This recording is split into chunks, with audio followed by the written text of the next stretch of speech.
로마서에 있는 말씀 계속해서 봅니다. 로마서 14장 7절부터 12절에 이르는 말씀입니다. 로마서 제14장 7절에서 12절 말씀을 교독합니다. 우리 중에 누구든지 자기를 위하여 사는 자가 없고 자기를 위하여 죽는 자도 없도다.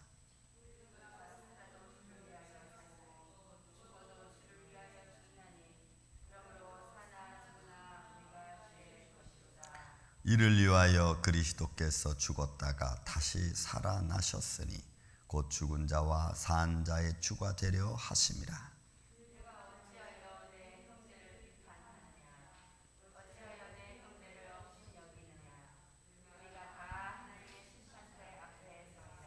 기록되었으되 주께서 이르시되 내가 살았노니 모든 무릎이 내게 꿇을 것이요 모든 혀가 하나님을 자백하리라 하셨느니라.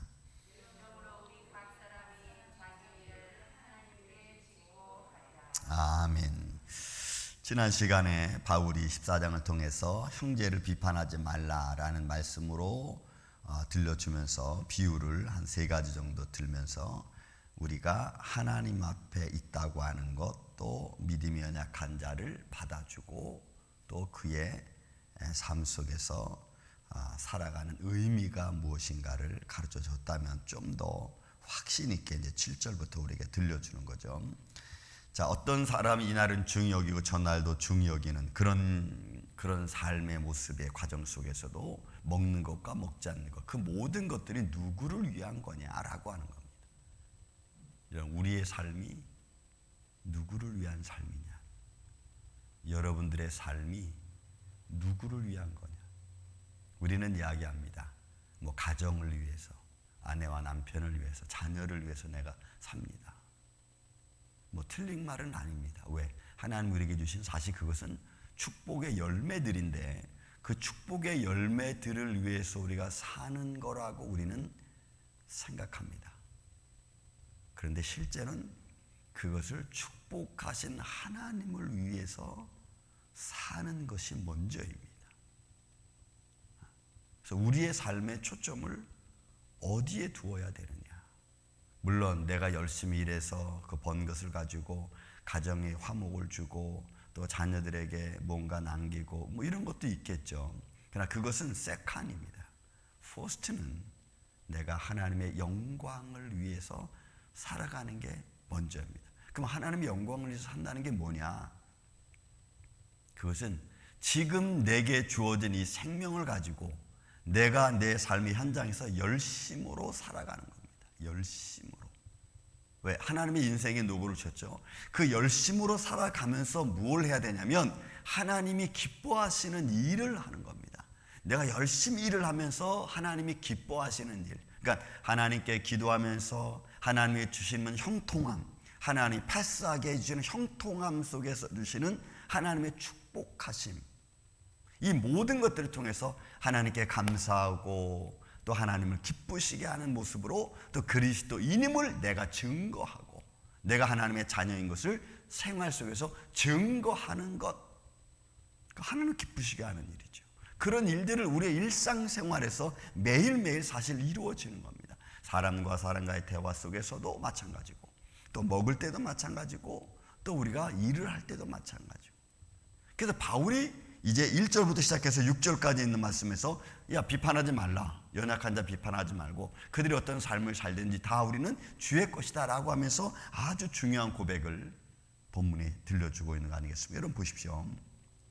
7절부터 보겠습니다. 우리 중에 누구든지 자기를 위하여 사는 자가 없다. 갑자기 뜬금없이 바울이 이 말씀을 툭 던집니다. 믿음이 연약한 자든지 믿음이 큰 자든지 또 어떤 날을 중히 여기고 어떤 날을 다른 날을 중히 여기는 자라든지 누구든지 또 무엇을 먹든지 입든지 그 삶의 가장 중심은 바로 예수 그리스도, 자기를 위한 삶이 아니라는 거예요. 근데 우리는 여러분 개인주의라고 하는 이런 사회적 현상 속에서 나라고 하는 중심을 두고 나 중심적으로 사람이 살아간다 그러죠. 나 중심적으로 살아가다 보니까 나 외에는 아무것도 없는 겁니다. 나 외에는 아무것도 없는 거예요. 내가 최고고 나 중심적으로 살아가야 한다고 생각하기 때문에 예수님도 나를 위해서 존재해야 되는 거예요. 예수님도 나를 위해서 살아 계셔야 되는 거예요. 여러분, 이게 사실은 틀린 말은 아니에요. 왜? 나를 구원하시기 위해서 오신 분이시니까. 하지만 이게 하나님을 하나님 되게 하는 게 아니고 하나님을 내 밑으로 두는 잘못된 생각과 생활 습관을 갖게 만든다 이 말. 바꿔주는 겁니다. 우리 중에 누구든지 자기를 위하여 사는 자가 없고 자기를 위하여 죽는 자도 없다. 여러분, 살든지 죽든지죠.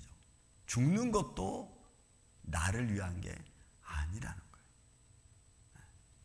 그렇죠. 사람들이 일평생 살아오면서 이제 나이가 들고 육신이 연약해지면 기력이 떨어지면 죽습니다.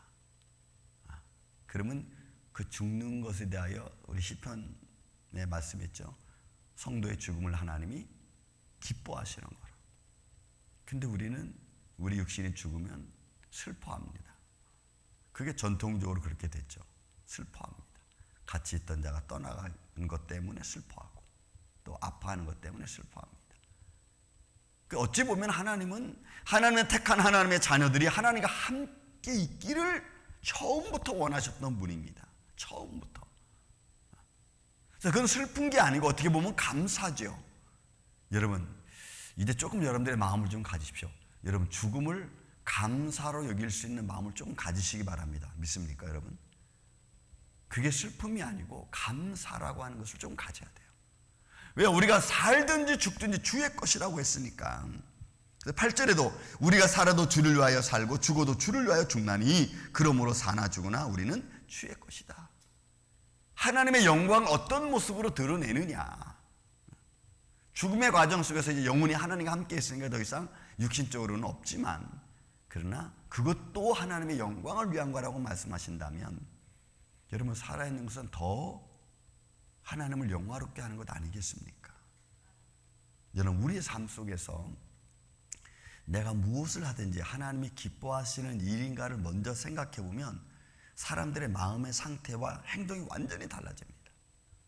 완전 하나님이 기뻐하시는 일이라고 생각하면, 그리고 때로는 이렇게 하면 이게 하나님이 기뻐하시는 일일까? 아니면 이렇게 하는 것이 하나님을 기뻐하시는 일일까? 라고 여러분 생각해 보면 금방 결정이 돼요.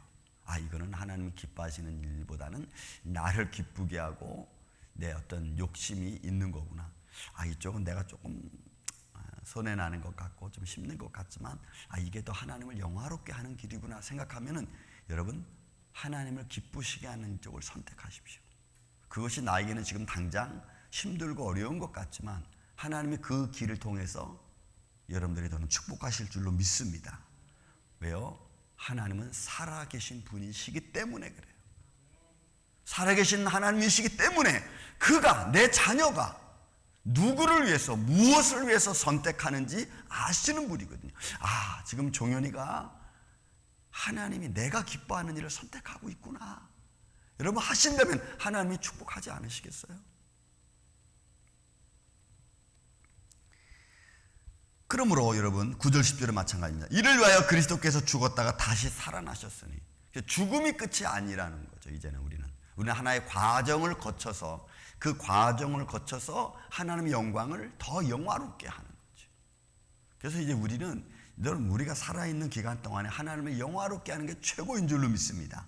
어떤 것이든지 내가 살아있는 기간에는 하나님의 영광과 하나님의 믿음의 유산을 남기는 게 가장 중요해요.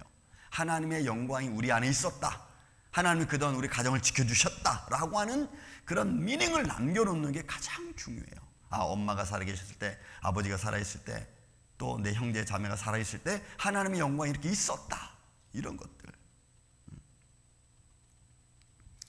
그러므로 여러분, 내가 어찌하여 내 형제를 비판하느냐. 우리가 다 사나 죽으나 믿음이 있건 믿음이 작든 크든 하나님의 영광을 위해 사는데 우리는 자꾸 눈으로 보고 또 말로 듣고 이런 것들 때문에 사람을 정죄하는 거죠. 그 정도 가지고 되겠어? 그렇게 했으면 어떡하겠어? 여러분, 정죄하고 더 나아가서 내 형제를 업신여기, 이러면 이 업신여기다는 게 멸시하고 조롱하는 걸 말해요. 나도 모르게 그렇게 하는, 우리가 습관처럼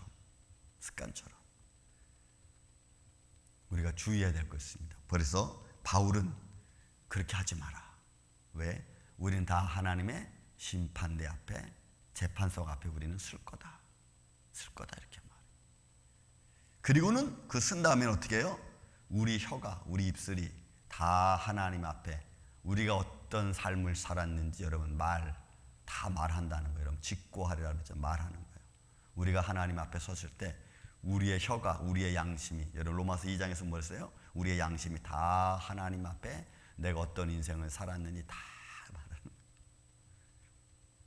여러분 이게 얼마나 좀 창피하겠어요. 하나님 앞에. 그런데 우리는 하나님 앞에 딱 쓸 거예요. 서서 내가 한 말을 다 뭔가를 이야기하겠죠. 그런데 여러분 그것이 하나님 예수 그리스도 십자가의 피로 가려진다는 거 아세요? 십자가의 피로 가려지는 거예요. 그래서 하나님이 여러분 히브리서 8장에도 그랬고 10장에도 그렇고 너희의 죄를 다시는 기억지 아니하겠다. 우리는 하나님 앞에 가면은 제가 옛날에 그런 말씀 드렸죠. 하나님의 하드웨어, 우리는 소프트, 디스크와 같은 거예요. 그래서 우리는 그 디스크를 여러분 그죠? 그 원반 디스크를 딱 하드웨어에 집어넣으면 그 안에 디스크 안에 뭐가 들었는지 다 나오자 하는 것처럼 하나님 앞에 다 드러납니다. 우리의 인생에 걸어온 삶이 하나님 앞에 다 드러나게 되어 있어요. 뭐 짓고 하든 안 하든 얼마나 여러분 우리의 인생이 그죠? 죄성으로 가득 차 있습니까? 정말 그리스도의 십자가의 보혈로 우리를 씻어주지 않으시면, 감싸주지 않으시면, 세마포로 우리를 입혀주지 않으시면 우리는 하나님 앞에 설 수 없어요. 하나님의 거룩한 영광 앞에 우리는 설 수 없어요.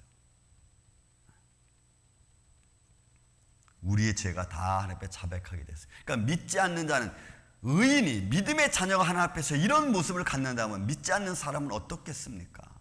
그럼 말할 것도 없죠. 본문의 말씀 말합니다. 우리가 다 하나님 앞에 설 것이다. 그렇지만 거기서 우리는 흰옷 하나님의 세마포로 우리를 가려주는 거죠.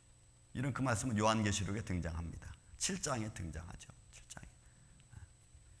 그리고 19장에 가면 그 세마포는 성도의 행실이라 또 이렇게 또 표현하기도 합니다. 다 하나님이 가려주시는. 그래서 우리가 하나님 앞에 나아갑니다. 나아가서 하나님과 함께. 그러므로 각 사람이 자기 일을 하나님께 직구하리라. 이런 우리의 삶이, 인생이, 여러분 우리가 인생이 살아있을 때는 하나님 앞에 와서 내가 내 입술로 하나님께 고백하면서 내가 죄인됨을 고백하고, 내가 죄인됨을 고백함으로 하나님을 하나님 되게 하고, 또 하나님의 영광과 하나님의 십자가의 보혈이 또 나의 연약한 마음과 죄악된 모습을 씻어주시고 때로는 다시 일어설 수 있도록 강건하게 해주시는 하나님의 은총, 은혜. 사랑하는 이 아침의 성도 여러분, 우리의 인생 속에서 하나님을 기쁘시게 하는 인생. 바울은 이 고백을 제가 어제도 말씀드렸지만 그가 인생의 삶을 살아가면서 육신을 가지고 있는 자의 모습, 또 죄 가운데서 육신이 이겨나갈 수 없다는 것을 깨달은 바울이 고백하는 거죠.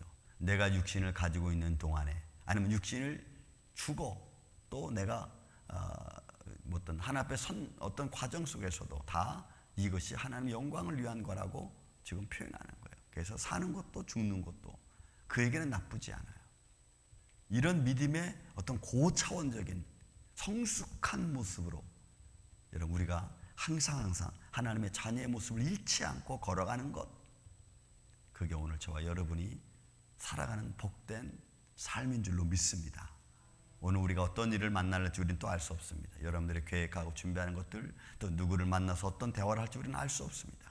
그 속에서 여러분들 하나님이 기뻐하시는 일과 기뻐하시는 생각을 가지고 사람을 만나고 또 일을 준비하고 하루를 예수의 이름으로 승리하는 복된 한 날 여러분 되시기를 예수님의 이름으로 축원을 드립니다.